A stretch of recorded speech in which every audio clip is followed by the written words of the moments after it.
Alright, greetings everybody, and welcome to my continued series on themes of the 20th century. Today's topic, of course, is a loaded topic, and much like the Second World War, there is no lack of sources out there. There's no lack of films set in the Vietnam War era. There are no lack of really great documentaries as well. So it's a very, very interesting period to study, because 45 years after the end of this war, there's still a real contentious debate about, was it the right thing to do? How did we get involved? What is the legacy of the Vietnam War? And, even for myself, it's hard to believe that it ended 45 years ago, because I remember very clearly watching television with my mom. And we watched that scene, of course, with the helicopter landing on the top of the American embassy and evacuating those people out. At the time, of course, I had no idea, what this was all about. I didn't know what nationalism meant. I didn't know what communism meant. Didn't know what the Cold War was. Didn't know any of those kinds of details. So I was very much looking at these events through a child's eyes, And at the end of the Vietnam War, the Watergate hearings and the Iran Revolution of 1979 are sort of three big events in the 1970s that I recall watching and understanding that there was something big about what I was watching as well. So the other interesting thing I think about the Vietnam War as a teacher and a lecturer is sort of looking at it through the lens of a Canadian perspective. And those of you that don't know, I am Canadian teacher here in British Columbia, and I always say to people that you've got to always try to look at two sides of the story. And as Atticus Finch once brilliantly said in To Kill a Mockingbird, in order to understand somebody, sometimes you got to walk around in their shoes for a while.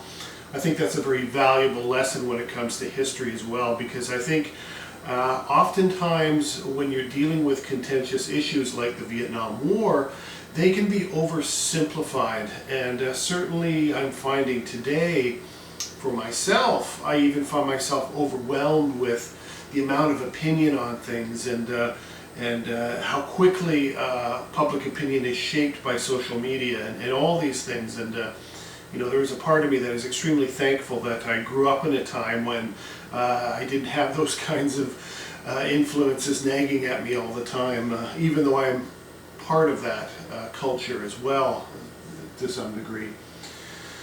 So what I hope to do today is just give you once again a very broad overview of the 10,000 Day War, as it's sometimes called, the 30 Years War, and try to just sort of lay everything out as things rolled out. And because, of course, as I said before, this is a subject that really polarizes people's opinions. And even today, even though we know the result of this war and the long-term impact of this war, there are those who still say it was a hugest mistake in American history, and there are those who say it was the right war at the right time. So, what I hope is that you're watching this lecture to get a basic idea, not to be converted to believe a certain thing, but just to be given information in such a way that allows you to make a rational interpretation of an event. And I always say that anytime you're doing any research on any topic in history, it's always good to really spread out the amount of sources that you refer to. As a history teacher, that is a big point I make to my kids in the classroom, that don't just go to Google and plunk in a topic and read the first thing you see. It is extremely important that you read a wide variety of opinions, even a wide variety of academic level. Read some basic writings and then read some academic journals. Sometimes students will say, oh, what's a really good book on this topic? And I always have trouble with that, because I always have a hard time just saying, here, read this one book and it'll tell you everything you need to know. The one book, though, that does stand out for me, that I've always really learned a lot from the book, is Stanley Carno's Vietnam. And I'm sure it's been revised. It's one of the really well-written objective pieces of history and extremely well researched as well. Because I think in order to really understand the Vietnam War, we really have to get a sense of where Vietnam was at well before the Americans got involved. We need to talk about French colonialism. We need to talk about the Japanese occupation of Vietnam. And we need to talk about all those things, because I think that from the perspective of the Vietnamese, when the Americans came, it appeared to be just another colonial ruler coming to control their destiny, as the Chinese had done in the past, as the French had tried to do in the past, and the Japanese as well. So without that history, I think that's where this sort of flawed maybe judgment in getting involved in this war came from. That sometimes I often wonder if policymakers should have a good background in political science and history, although certainly some have. But so just things to think about as we move ahead. Now these are some pictures of troops just relaxing for a moment in what looks like a World War I style trench. This is one of the most iconic images, and I would caution you to watch the film version of this, which I have seen, because the man does get executed. It's a brutal scene. And of course, back home, the impact of the war on student culture. You know, there was the Vietnam protests, there was the civil rights movement, and you know, one thing I really find remarkable about that whole period in the 1960s, of course, with the baby boomers taking to the streets, that it was really the civil rights movement that started this. It was a bit of a domino, because the civil rights movement really opened up the door to this type of activity. The Vietnam protests, then out of this comes the gay rights movement, the women's movement, and many other social movements, I think, that kind of blossomed and flourished during the 1960s. So despite the extremely unfortunate outcome and consequence of this war, there's a lot of things that came out of the United States that really pushed America forward in a good way. So there are positive parts of this. So, all right. So Vietnam was part of a three-country colony referred to by the French as Indochina. Indochina included Laos, Cambodia, and Vietnam. And at the end of World War II, you have to consider that the Japanese invaded and controlled much of Vietnam. And so when the war ended, that country needed to be demilitarized and demobilized, much in the same way, by the way, as the Korea situation. The Korea situation and the Vietnam situation directly at the end of World War II are quite similar. So after the Japanese defeat, Vietnam was divided along the 17th parallel for purposes of disarming Japanese troops. So it needed to be broken up so that we'll talk about which countries were involved in disarming the Japanese. So kind of spread it out a bit amongst the Allied troops. Nationalist China was in charge of the North, which was an interesting decision. I mean, obviously they bordered North Vietnam anyway, but Nationalist China, also known as the Kuomintang, led by Chiang Kai-shek, was really just about to have a resurrection of their civil war, which really started in China in 1927-ish. And basically there was a reprieve during World War II where both the nationalists and the communists decided to work together to fight off the Japanese. But as soon as that war ends, the Civil War continues and comes to a close in 1949 with the victory of Mao Zedong and the Communist Party. So either way, I guess certainly the nationalists would have been favored by certainly by the Americans and by the West at that time over Mao's forces. So they were responsible for taking charge of the North. Britain in charge of the South in the initial stages. That changes, of course, though. In the North, the Viet Minh, a nationalist group under Ho, had established itself as an effective government. I'm going to go into great detail about Ho Chi Minh and his movement and his life, because he is such a central part of this narrative. So I'm not skipping over it. I'm going to come back and talk in great length. But basically, during World War II, Ho Chi Minh had re-entered the country through China, and built a sort of a grassroots peasant movement, which initially was designed to get rid of the Japanese and then of course the French after, when the French return. And we'll talk about all those things in great detail. The French return and share power with the Viet Minh, which is the name of Ho Chi Minh's communist guerrilla army. In the north, this deteriorated into open warfare in December 1946. So what's interesting is Ho Chi Minh says, now's the time to declare our nation independent before the French get back, because the French had been many key officials in the French armies had been imprisoned, although there were those French, interestingly enough, who were sort of collaborators of the Vichy, if you will, and they were of course given a reprieve during the Japanese occupation, because in a way that would make the Japanese and the Vichy kind of pseudo-allies almost in a way, especially since Japan were allies with Nazi Germany. And if you don't know who the Vichy are, I'd maybe look that up. I don't want to get into it right now, but you can look at my World War II lecture, and I do talk about the Vichy in that period as well. The USSR and China would recognize Ho's government in the north. So he rolls in, the Japanese are being demilitarized and removed from the country, and he says, okay, now I am the leader of the Viet Minh, and I therefore declare our independence as an independent nation.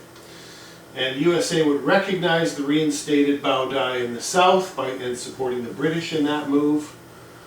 Okay, and that was all it really was. You know, the Americans, for the USA in 1945, Vietnam, or Indochina for that matter, was really not on the radar. There were much, much bigger fish to fry for the Americans. So that was the decision, that they're going to just support the reinstatement of the emperor. War developed between the returning French and the Viet Minh. All these details this is just a broad overview of the things we're going to talk about, so I'm going to get into all this stuff. War developed between the returning French and the Viet Minh.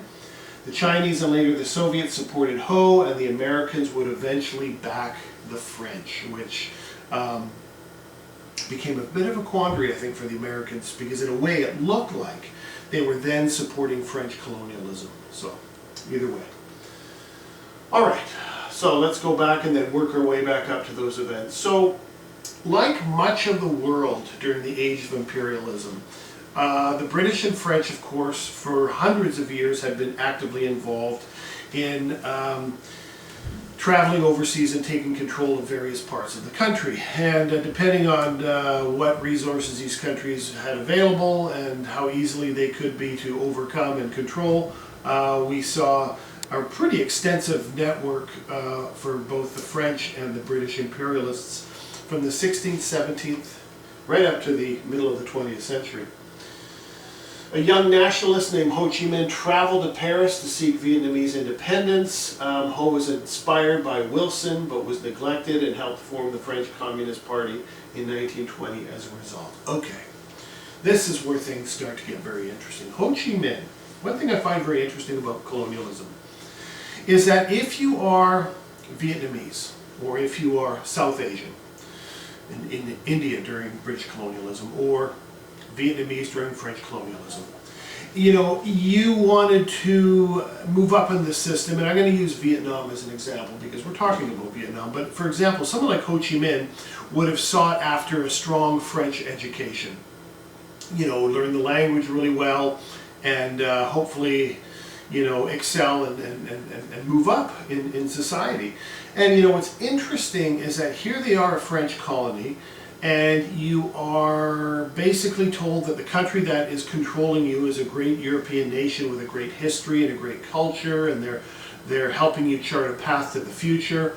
So someone like Ho Chi Minh might have read French history, which he did quite extensively. And you know, you're reading about people like Jean-Jacques Rousseau and Voltaire and Montesquieu and the enlightened thinkers that would later inspire the French Revolution. So Ho Chi Minh would have read about the French Revolution, and out of that he would have later read about Marx and everybody else. So it's interesting that many of those who become sort of leaders in social change in the colonies were people who became very well acquainted with the ideas of the countries in which they were colonized by. It's truly ironic. So here's Ho Chi Minh, very much inspired by the French Revolution and then the American Revolution. You know, and when he's in Paris, he goes to Paris, by the way, in 1919 as a young man, because he's so inspired by Woodrow Wilson, who comes to Paris as one of the victors at the end of World War I, and he's proclaiming national self-determination for all peoples. And, you know, once again, I have a lecture on the Paris Peace Conference. You could get into all those details there, but here comes Ho Chi Minh, not inspired initially by Lenin and Marx, but greatly inspired by the United States and Woodrow Wilson. He said, there's my guy, he's talking about national self-determination. That's exactly what I want. He goes to Paris, and nobody's giving him the time of day. He's trying to get a meeting, he's trying to make his proclamation to the Americans, but nobody's giving him any time of the day to meet. Oh, they're too busy, they've got much bigger fish to fry. And Ho Chi Minh was quite disappointed. You know, the other thing I should mention too, that Ho Chi Minh while he was in Paris, he was studying to be a pastry chef. And before he got to the Paris Peace Conferences, he'd worked on steamships that traveled between New York and Europe. And he'd spent time in New York City as well. And he, I can't remember the name of the pastry chef he's studying under. You could probably look that up. One of the top pastry chefs. So he was poised to become this great, pastry chef and maybe do very well. But then he met some intellectuals while he was in Paris who were forming a new party. Now Ho Chi Minh was extremely disappointed with the fact that nobody was paying attention to him at the Paris Peace Conferences, and you know, he met a multitude of colonized groups that had come for national self-determination. And he ends up meeting up with some French intellectuals who invite him to a discussion about a new party they're forming. And, you know, he meets them, they talk, and he becomes enraptured with these guys because they see him and they treat him like an equal. They don't treat him as a mere colonial. They say, hey, you're one of the brothers, you're part of the brotherhood. We're building a new party, the Communist Party of France, and and he was actually one of the founding members, I believe, of the French Communist Party. And from that point forward, I think he throws his lot in with Leninism as well, because if you know anything about Leninism, Leninism was very much talking about how the colonized peoples can be part of a great communist utopia. So, he finds himself drawn into that party very, very quickly. Now, between 1920 and 1941, very interestingly, there's not a lot of information detailing a step-by-step, year-by-year account of what he did, because there wasn't a lot of documentation out there. But from what I understand, after the Paris experience and helping forming the Communist Party, he went to the Soviet Union, where I believe he received training and support in guerrilla warfare, and I'm sure he studied Russian history and other things, became very much a devout Marxist-Leninist at that point. And at some point in those years, although we don't know, maybe there's some new history out that I haven't read that has finally put these pieces together, but at some point he ended up in China, where of course China was immersed in a violent civil war between the Communist Party led by Mao Zedong and the nationalist or Kuomintang led by Chiang Kai-shek. And he was somehow involved in that civil war struggle, and then in 1941 is when he finally returned to Vietnam. And I think he had actually been out of the country for over 20 years. I don't believe that he'd returned from the time he left in 1918, 1919, and when he returned in 1941. So a very, very interesting history. And as we said, Vietnam at that time was occupied by the Japanese during the Second World War, and French nationals were imprisoned except those who supported the Vichy and collaborated with the Japanese. Coming back to what I was saying, the Vichy were the southern part of France that were technically not occupied by the Nazis during the war. They were allowed to sort of rule on their own, but they were very much kindred spirits, unfortunately, of the Nazis. And the great general from World War I, Marshal Pétain, I believe also becomes involved in being one of the key leaders of Vichy as well. And he would later be tried and executed for treason after the war. So anyway, Ho developed his movement without Chinese or Soviet help, which encouraged the nationalist side of his movement, an Asian Tito, so to speak. So here's a guy who is motivated and driven by the ideas of Marxism-Leninism. While he appreciates what the communists are doing in China and what the Soviets are doing, when he gets to Vietnam in 1941, I believe, he builds his grassroots movement on his own. And, you know, it wasn't difficult for him to get followers because nobody liked the Japanese occupation. The Japanese were brutal occupiers. So he really develops this peasant movement on the ground, you know, and he's very eloquent, he's very compassionate, and he develops a very strong following very quick. And I think a lot of that has to do not even so much about his ideas, but just the sheer force of his personality as well.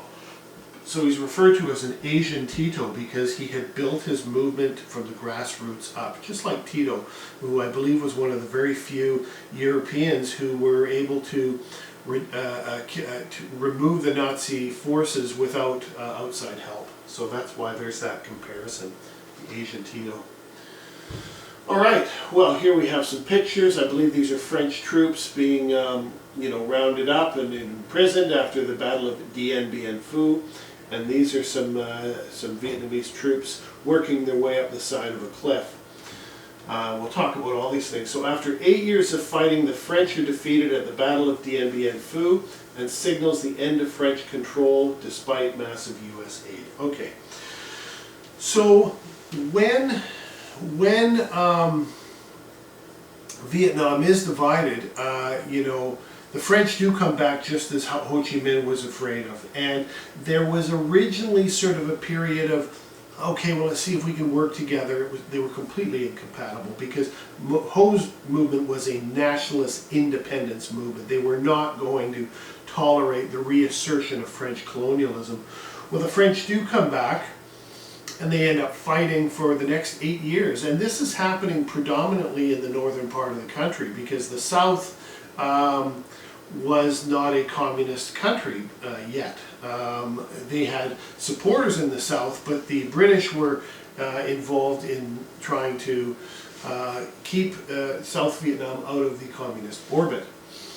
What happens at the very end of this 8-year struggle is I think the French completely underestimated the Vietnamese. They saw them as kind of, you know, colonial peoples, peasants with sandals. There had always been a very arrogant and even racist attitude that colonial powers had towards the people in which they colonized. I mean, by gosh, they were there because they felt they were better and stronger, and they had every moral right to do what they were doing. But this war comes to an end in a very interesting way because the Dien Bien Phu is like basically an area where there's this horseshoe-shaped mountain range. And what happened was the French army ends up sort of inside this enclave of this horseshoe-shaped mountain range. And apparently the head general, whose name I forget, but you can certainly look that up, says to one of his other commanders, so what happens if the enemy ends up on top of that ridge?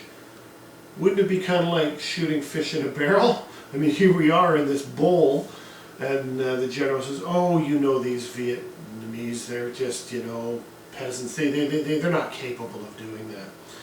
What had happened was Ho Chi Minh's forces on the backside of this mountain range had hauled up artillery pieces, you know, through the forest with twine and ropes and just sheer will and manpower, that they eventually all ended up on the ridge. I guess they coordinated it for them to be up there at the same time, and when they came up over top of the ridge, they were, as was predicted by one of the French generals, shooting fish in a barrel. And the French were decimated because they never ever could have imagined that these Vietnamese in sandals, these peasants in sandals, could actually pull this off. But, you know, what is driving the Vietnamese is not communism. That comes kind of later. It's nationalism painted red. Nationalism was the binding feature, and nationalism was their desire to have their own thing. Communism just kind of is what they were painted with. You know, it's I've heard one historian say that you know, Vietnam's party was a nationalist party which was painted red. Communism was a great the language of equality that blended really nicely with the ideas of nationalism. So, but I would venture more on the nationalist side initially. At the Geneva Conference, temporary division of Vietnam into the north and south along the 17th parallel. That's where they were divided in 1945, right? When the Japanese were demilitarized. And at Geneva, it is agreed that they are going to be divided. And so a recognition that basically you have a two Vietnams in 1956, which is when the conference was. It was agreed at the Geneva Conference that there would no longer be no foreign troops in Vietnam. We do not, remember the Korean War was already over. Korean War was 1950 to 53, and remember that how that nation started with the North and South, very similar to how Vietnam started with the North and South. And Vietnam was at the 17th parallel, Korea was at the 38th. So, right away, the peacemakers at Geneva said, okay, no more foreign troops. And certainly Ho Chi Minh and the Viet Minh were happy with that. Countrywide elections would be held in 1956, and unification would result. Okay, now this is foreign powers making these decisions. Now, the interesting thing is that Ho Chi Minh by 1956 was very, very popular in the north. But there are already significant murmurs of his popularity in the southern part of the country. And basically what happens is the Americans who were part of this Geneva Conference kind of agree to it, but also the Americans are afraid that if they implement national elections, Ho Chi Minh might be democratically elected. Wouldn't that be a conundrum? The elections were not encouraged by the USA for fear that democracy would bring Ho to power. So the Americans did not encourage two national elections along the north and the south. Well, we'll just kind of leave that, and you know, Ho Chi Minh's in the north, and we'll just make sure that they stay out of the south. And you know, by 1956, the Americans still, Vietnam is not really on their radar, but you know, as the Truman Doctrine becomes more a part of American foreign policy, which really starts in 1947, and then the national landscape, the international landscape of communism versus democracy really begins to heat up, particularly with the Korean War. Now American policymakers are just beginning to look at what's happening in Vietnam and saying maybe we should start thinking about getting in there. So let's look at how the Americans got involved, because this of course is important. Franklin Roosevelt, before he died in April of 1945, and as president from 1933 to 1945, had made some pretty strong statements about colonialism towards the end of World War II. He basically said, you know what, enough is enough, you guys. You've had your time. It should have died after World War I, but now certainly with the end of World War II, and with this being a race war and a war of aggressive imperialism and civilian murder and everything else, it was time for the colonial powers to release those nations to national self-determination. And as I said, he'd been vocal about his anti-colonial feelings, and as a result, because of Ho Chi Minh's love of not only everything Russian, but he still had a great admiration for the United States. He'd spent time there in New York. He was inspired by the American Declaration of Independence just as much as he was by Karl Marx's Communist Manifesto. So, you know, had the Americans known that, it could have been a very different situation. But now this is very, very important, and this was something I think that American policymakers wouldn't have even taken note of, because they, as I say, they were distracted by other things. When Ho takes power in September of 1945, he develops a program based on the American Declaration of Independence. Vietnamese had posters of Truman on Independence Day. Now, if you get a chance, I'm sure you can go to the internet and look at Independence Day North Vietnam, 1945. Ho Chi Minh makes a speech, and their flags. There are very few Soviet flags. There are American flags everywhere. There are posters, not of Lenin, not of Marx, but of Harry Truman. That, interestingly enough, the North Vietnamese were hedging their bets that they could get economic and financial support from the Americans.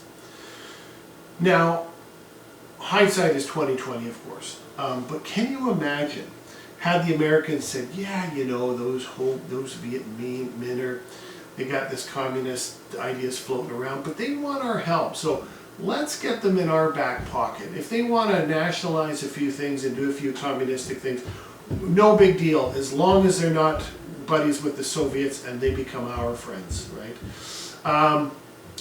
Now, to what extent that was a ploy by the North Vietnamese, I don't think it was. I know from Ho's reading his history that you know, the United States was initially a much bigger influence on him than the Soviet Union. So, very interesting. And if you look at his transcript or you watch his speech, you know, he says things like, you know, freedom for everyone, life, liberty, and the pursuit of happiness. I mean, he basically, he takes direct quotes from the American Declaration of Independence on Independence Day in North Vietnam. So, you know, it's quite a remarkable thing that, you know, had there been Americans paying closer attention, there may have been a golden opportunity. But when Mao takes over in China, though, the U.S. began to see Vietnam through the paradigm of the Cold War. Basically, when China becomes communist and when China gets involved, of course, in the Korean War, by the middle 1950s, you know, and certainly during the McCarthy period, which I would strongly recommend you looking at as well. I do have a lecture on the age of McCarthyism, which I would suggest you look at. You know, by the mid-50s, there's just a tremendous hypersensitivity and fear of communism anywhere. And of course, people in the United States are being thrown under the bus left and right who claim to have potential communist sympathies. So things are getting really, really tense. And basically when China is lost, if you will, in 1949, then the American policymakers really begin to pay attention to what's going on. And it would be Dwight D. Eisenhower who in the 1950s would devise his idea of the domino theory. If you've heard of the domino theory, it comes out of this period where there's a fear that, you know, if Vietnam fell to communism, then Laos, Cambodia, Thailand, Burma, India, they'd all fall, you know. So, you know, not suggesting why, but just that it would happen. So from the perspective of Americans, it's like, oh my gosh, we got to stop it. Its tracks, it's going to spread. It's that infection metaphor, right? It's going to the spread of communism. What a fearsome thing, like a bacteria. It needs a good dose of American vaccine, you know? And so it's a powerful, powerful thing. Eisenhower, as I said, would term the coin domino theory to explain concern over communism in Vietnam. So now we're paying attention. Okay, the Viet Cong. So Americans support Diem as the new leader in the South. Diem is dictatorial but a fervent anti-communist, and he does not support elections, but the U.S. support him anyway. Okay, so you now have a situation after Geneva in 1956 where you have a very clear North Vietnam under the leadership of Ho Chi Minh, and you have a very clear South Vietnam that is out of the communist orbit. And when Diem comes to power, basically the Americans are thinking, okay, we need to prop this guy up because you know, anybody who could potentially be fighting off communism needs our help. That's part of what the Truman Doctrine was all about, the policy of containment, right? So, and this is where American foreign policy gets complicated, because what happens is that the Americans almost blindly support anybody who is fighting communism, and sometimes the people they're supporting are pretty unsavory, almost fascistic type of leaders, brutal, intolerant, but they're anti-communist. And we'd rather be working with those guys than those guys. And we see that really come to fruition during the Reagan years in Latin America, where a lot of really unsavory dictatorships are getting aid from the American government, usually through the CIA that's getting involved in all kinds of covert stuff. And it leads to some pretty ugly situations in the States. And, you know, once again, maybe a policy should have been on a nation-to-nation basis, not just on a blanket idea that we're just going to support anybody who's fighting communism, regardless of the circumstances, and regardless of the nature of the government in which we support. So when the Americans begin to support Diem, you know, they're supporting him because what is happening is there is beginning to grow in South Vietnam a fairly significant communist guerrilla movement. The Viet Cong were South Vietnamese revolutionaries who found themselves connected to ideologically with the Viet Minh, with the North Vietnamese government, right?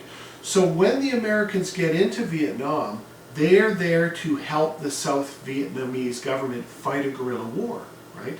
Not, they weren't at war with the North Vietnamese, but of course the North Vietnamese get wrapped up into it because their hearts go out to the Viet Cong.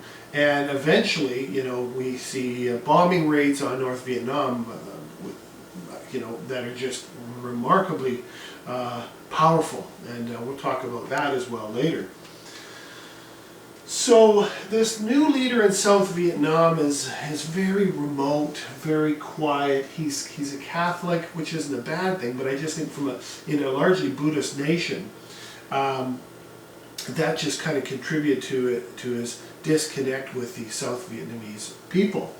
And he begins to implement some pretty repressive policies. And of course the policies are intended to suppress the rise and spread of the Viet Cong, this pro-communist movement in the South.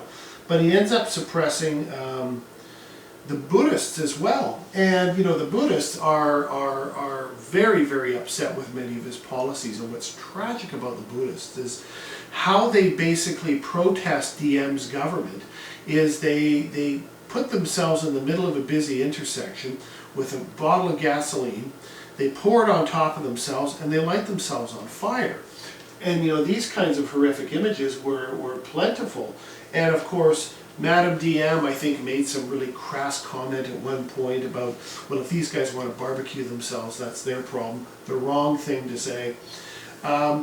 You know, too often in these situations, you find where, in the case of Diem, they exacerbate the trouble. Instead of trying to find a way to make things better and trying to maybe actually listening to what's going on, you just suppress. But in suppressing something violently, you end up just accelerating the popularity of movements against your government. Just ask Tsar Nicholas in Russia in 1917. Same kind of deal. And a lot of these, protests were being televised. You know, so Americans by the early 1960s are getting snapshots of what's going on in Vietnam, even before the Americans get involved with ground troops. But it looks pretty rough. Not a kind of image you want to see. Here is Dwight D. Eisenhower meeting with Diem. So Diem came into power, I don't know the exact year, but it would have been probably the very late 50s, early 60s. But that's something you could look up relatively easy. Because Diem is so repressive, because he's so focused on repressing the rise of the Viet Cong, he more or less represses everybody as a result. And his neglect of reform create the conditions for creation of the National Liberation Front, or Viet Cong, a group sympathetic to the North. Now, let's be clear, this group had been around before Diem came into power, but his repressive, intolerant policies just throw people into the hands of the Viet Cong. I mean, you know, the Viet Cong claimed to be nationalist. They Vietnam first, equality, you spread the wealth, you name it. All that kind of stuff and the propaganda that they could use began to really pull people into their organization. And Ho Chi Minh in the North is just sitting back going, this is great, good, this is what we want, right? So I mean, let's face it, the North Vietnamese were no saints in any of this, and they were more than happy to see instability in South Vietnam. Peasants in the South largely favored the Viet Cong and supported them in their civil war to unite all Vietnam. So here's where things get murky, you know, because the peasants that were supporting the Viet Cong didn't wear red armbands with hammers and sickles. There was no way of actually identifying which were Viet Cong and which weren't. And, you know, the Vietnamese in the South have begun to develop a very, very effective network of guerrilla warfare tactics even before the Americans get involved. And tragically, when the Americans get involved in Vietnam on the ground, the revolutionary movement and the system in place, whether it be a huge network of underground tunnels and everything, you know, those poor American boys walked into one of the most highly trained and effective guerrilla armies in the world at that time, so very difficult. The VC received support from the North. Okay, you may have heard the term Ho Chi Minh Trail. Basically what that was is they were supply lines in densely forested areas in Cambodia. And so basically the North wouldn't travel directly across the border, they'd go into Cambodia and scoop around and then go into South Vietnam that way. And that's why later Richard Nixon would bomb Cambodia to destabilize this Ho Chi Minh Trail. So the Viet Cong received support from the North. They are successful in destabilizing the South. By the early 1960s, there is virtual civil war in the South, and by this time, JFK has committed several thousand advisors. So when Kennedy becomes president in 1960, he's the first one to really, I mean, I think Eisenhower began the process of sending military advisors who were basically there to train the South Vietnamese army how to fight this war. And, you know, that's basically where it was. John F. Kennedy was assassinated before, a year and a half or so, maybe 2 years before there were American boys on the ground. So, so it was JFK who committed the advisors. American policymakers see Eisenhower's domino theory coming true. So now there's more and more talk on the ground in American political circles that, you know, maybe Vietnam is the right war to fight at the right time. We need to stop the spread of communism. That is the hallmark of our containment policy.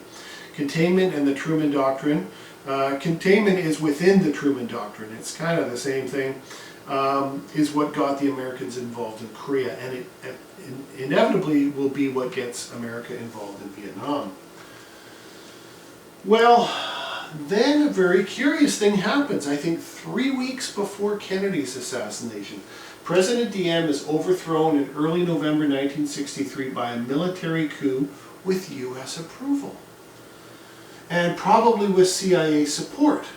Kennedy sees Diem as incapable of stifling the growth of the Viet Cong. Okay, this is what we know.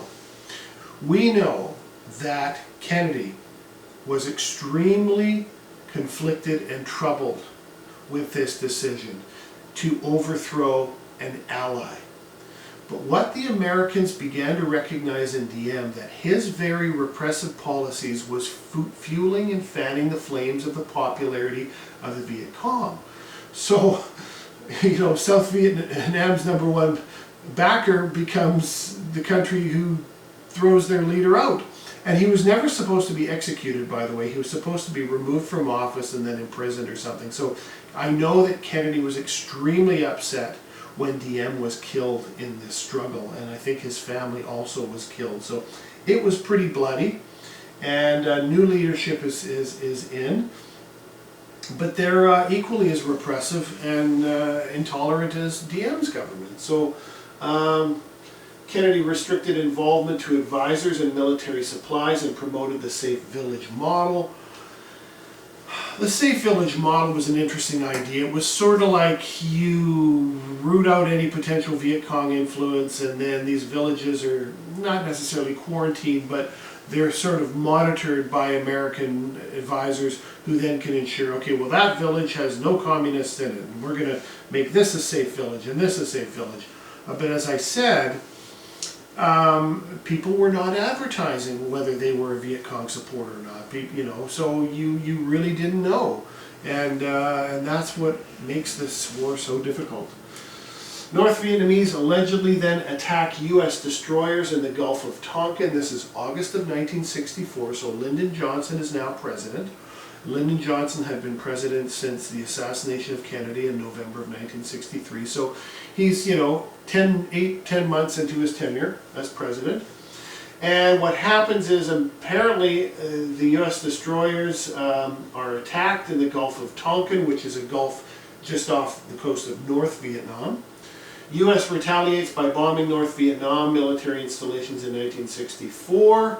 LBJ escalates U.S. involvement. Okay, the Maddox Joy, the Joy Maddox, Maddox Joy, I can't remember the name of the boat, but what happens? Okay, it's a stormy, rainy night, and the radar guy on the Maddox, I think it's called the Maddox Joy, I'd have to look that up, the name of the ship,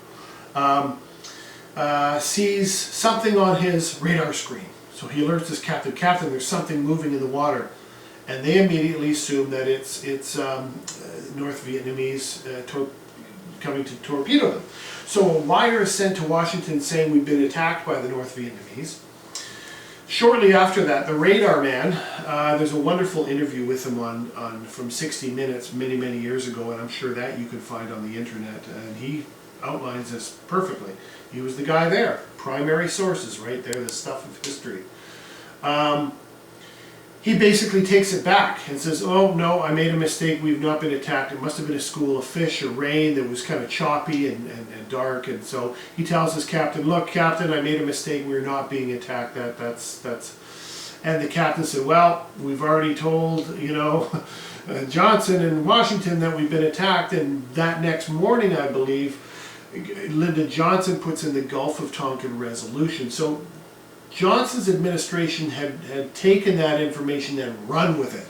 And they were not willing to say, oh, you mean you made a mistake? No. They basically say that they never declare war. It should be noted, the United States never declares war. But what happens is he gets approval to begin the process of accelerating military action against the North.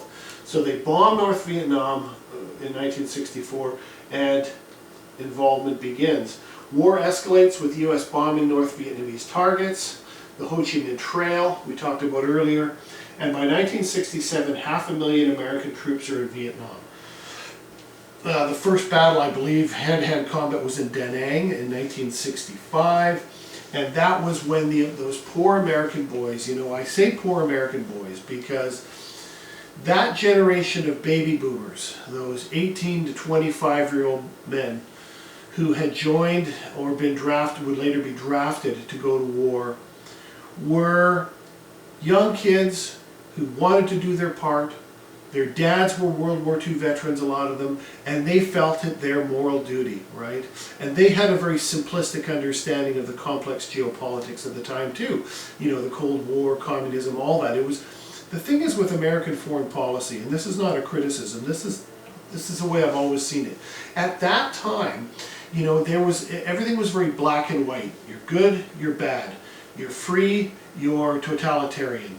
You're with us or you're against us, right?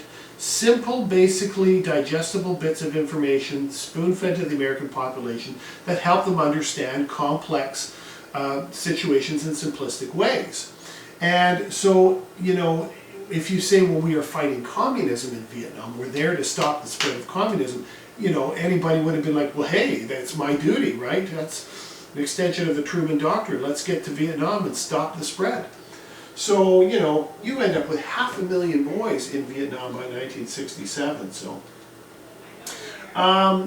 So now what these American troops are finding is a country that is very, very different in terms of its climate, very, very culturally different. There's all kinds of language barriers. And, you know, now these boys, when they're out doing raids or doing night raids or whatever it is they're doing, are facing an incredibly tenacious, well-organized enemy, whether they be through booby traps, through night raids, guerrilla tactics. Those poor American boys found themselves fighting a war that you never knew where the enemy was, and you never knew when they were going to come at you. And the countryside being largely sort of rainforest and very, the landscape is just covered in thick forest, made fighting this war very difficult. And as a general rule, anytime one nation goes overseas to invade another nation for whatever reason, whether it be good, noble, right, or wrong reasons, it's always very difficult to overcome an enemy on their own turf, because you are basically giving that country a reason to defend their nation at all costs. I mean, when somebody invades you, they're invading your homeland. They're bombing your villages and your homes, and your family and children are dying. I mean, you've got nothing to lose than to just put 120% into defending your country. So from that perspective, these American boys that were coming, were just there to do their duty, and now they're facing this incredibly implacable, tough enemy. Viet Cong launches the Tet Offensive in South Vietnam. Despite heavy losses and a military failure for the Viet Cong, U.S. public opinion begins to turn sharply against the war. Once people could see on TV the horrific images of Vietnam, much like the civil rights movement, the television was a game changer in American culture, because everyone has a TV by the middle 1960s. You flip on to CBS or ABC or whatever, and you're watching these images. I mean, there's that one image, I think it's Morley Safer of CBS. I'd have to look again. Mind you, I'm just recalling these things from many, many years ago. I think it might be Morley Safer who's doing a story, and he's basically narrating with his camera, and behind you see American soldiers lighting these grass huts with cigarette lighters, and women and children on the ground crying and begging, please don't do it. And Morley Safer is basically saying, well, is this what the American intervention is reduced to, burning down the homes of peasants and so forth? And those kinds of images, or where the civil rights is concerned, Americans watching young African Americans being fire hosed and beaten with billy clubs, or having German shepherds attack them by brutal police in Birmingham, Alabama. Those kind of things really have a dramatic psychological impact on Americans, and that's why I think public opinion really began to shift. And certainly after Tet in January 1968, that changes. Americans realized that this was this war is unwinnable, and Lyndon Johnson's popularity plummets and he would later refuse to run for re-election. So we're going to talk quite a bit about Johnson after. Lyndon Johnson is a tragic character, because I think what happened was, we know that he was progressive. We know that he had sincere sympathy for the civil rights movement. He grew up in Texas. He worked and lived along African Americans. He understood their conditions.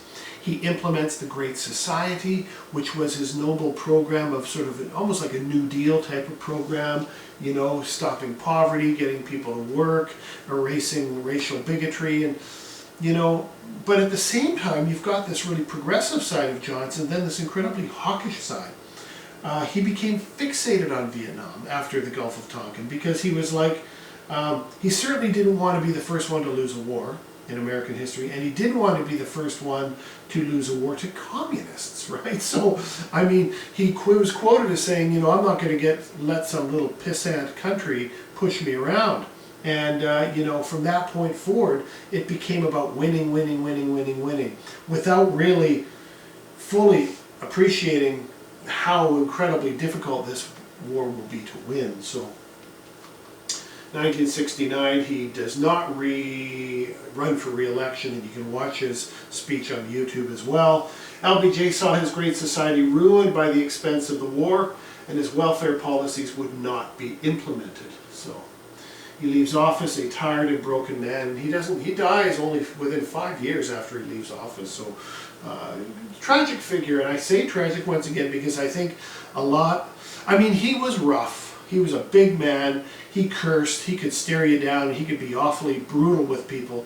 But I think that for the most part, many of his intentions were very good. But his Vietnam policy, though, he got fixated on that.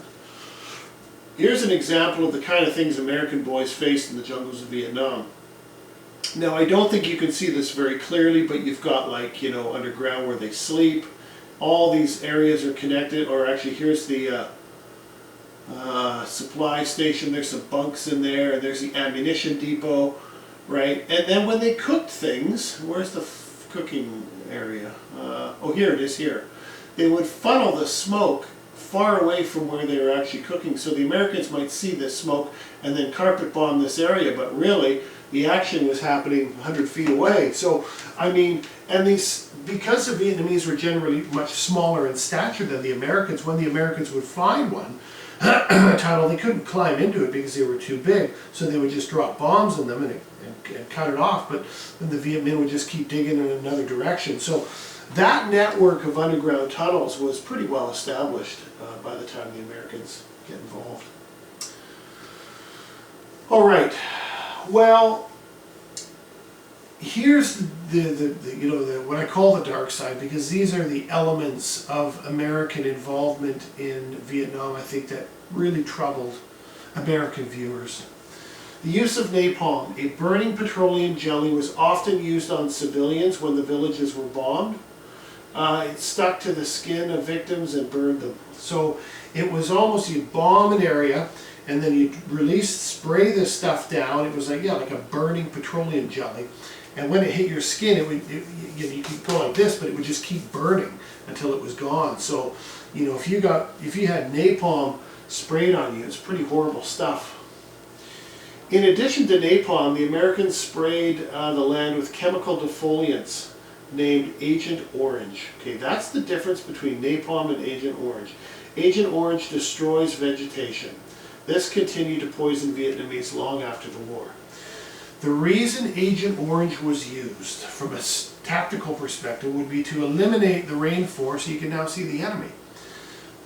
What happens though, because it's also a very rainy country, once you've laid waste to rainforest with Agent Orange, when it rains, those chemical qualities of Agent Orange seep into the water and pollutes the rivers, and there are all kinds of health problems that Vietnamese people have had well beyond the end of the Vietnam War as a result of the poisoning of the rainforest. So napalm and Agent Orange is pretty horrible stuff. The other real dark side of this is the tragedy of the young soldiers who are terrified of you know, going out on patrol and feel they have to resort to drug and alcohol addiction, and drug use becomes rampant, and unfortunately drugs were quite accessible to American troops in Vietnam. And then in March 1960 you have something called the My Lai massacre, which saw 300 women and children gunned down. It was believed they were sheltering the Viet Cong.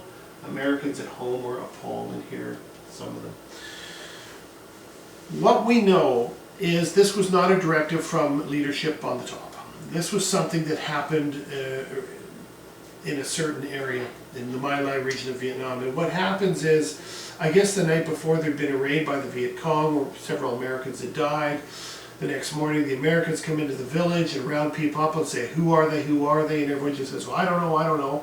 Where are they? We're the Viet Cong. And then this decision to wipe this village out is pretty gruesome, because you know, when you get to a point where you're executing women and children, you know, unfortunately that's a whole new level of low, and I can only imagine the trauma that these communities had to deal with well after the war continued. So, well, 69, it's the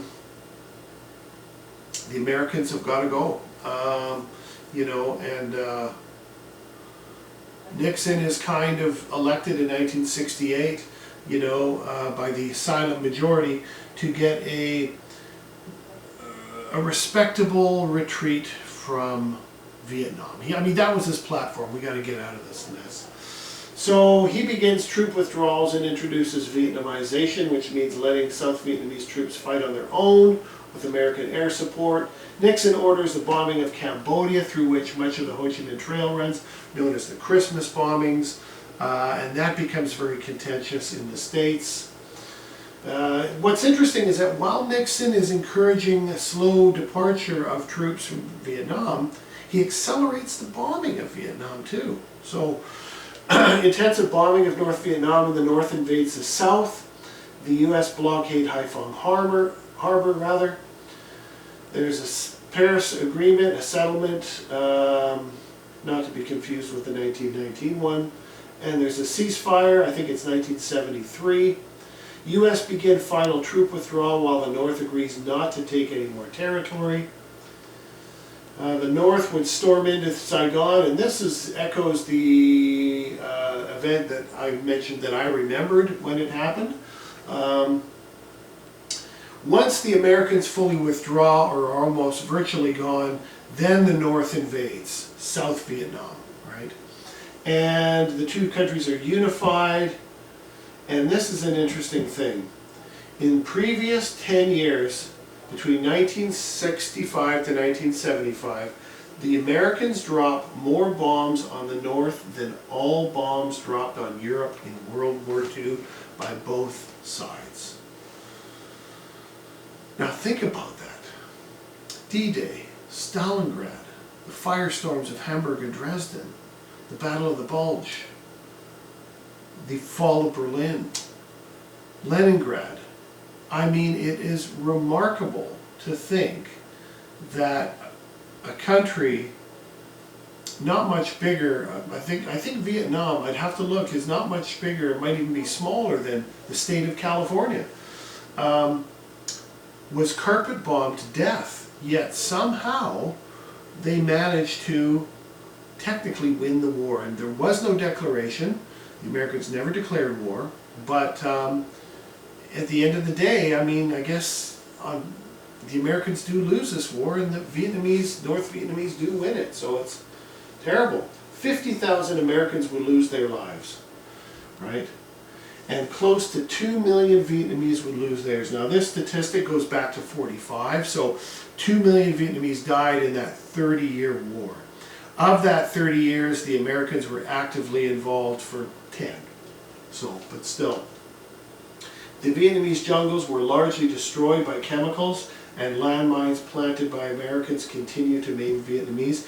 I think it's pretty well come to an end now, but for many, many years, after the end of the Vietnam War, peasants were losing limbs because they were stepping on mines that had been planted by the Americans during the Vietnam War. So the legacy between the birth defects from, people who've been drinking the water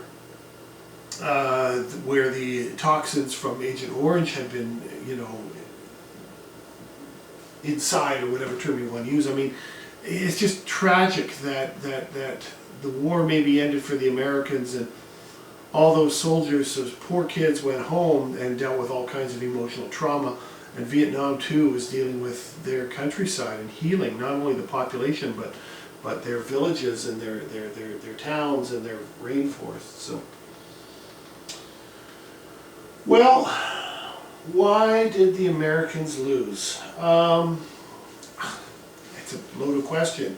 The biggest issue, I think, is that this war was seen strictly as a Cold War struggle. And that very few people were having conversations like, well, geez, maybe we should consider what they're fighting for. I mean, maybe they are fighting for their country. Maybe they are doing these kinds of things. We were so focused, or the Americans were so focused on it being about containing communism, that maybe there was a lack of fully understanding the complex history that existed in Vietnam that led up to it. The more the Americans bombed, the more the Americans got involved, the greater the appeal of the National Liberation Front. The National Liberation Front and the Viet Cong are the same thing. They were the revolutionary movement in South Vietnam. Americans responded with massive bombing, which killed many civilians, pushing the Vietnamese into the arms of the Vichy. I mean, who are you going to side with when you're being carpet bombed by a foreign enemy?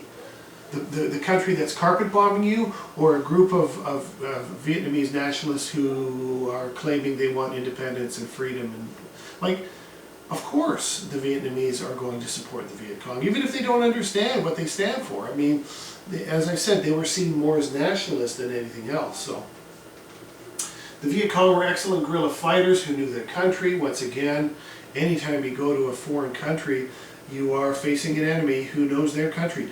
You know, another perfect example would be the British in South Africa during the Boer War. You know, the British were overwhelmed. They didn't know how to suppress this group, the Afrikaners, the Boers, right? And because you're fighting on their terrain, in their climate, and they know it, and they're going to resort to guerrilla warfare to repel you.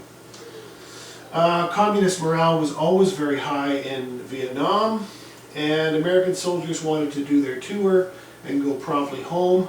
Many were spat on and called baby killers by protesters. This, to me, of all the social consequences of the Vietnam War, 1 out of every 10 Americans, by the way, that soldiers that returned from the Vietnam War would die from either suicide or substance abuse. There was nothing in place for these poor boys' mental health.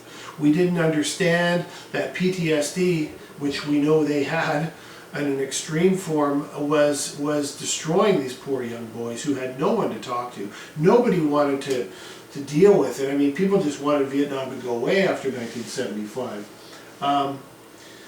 And I just think it's disgusting.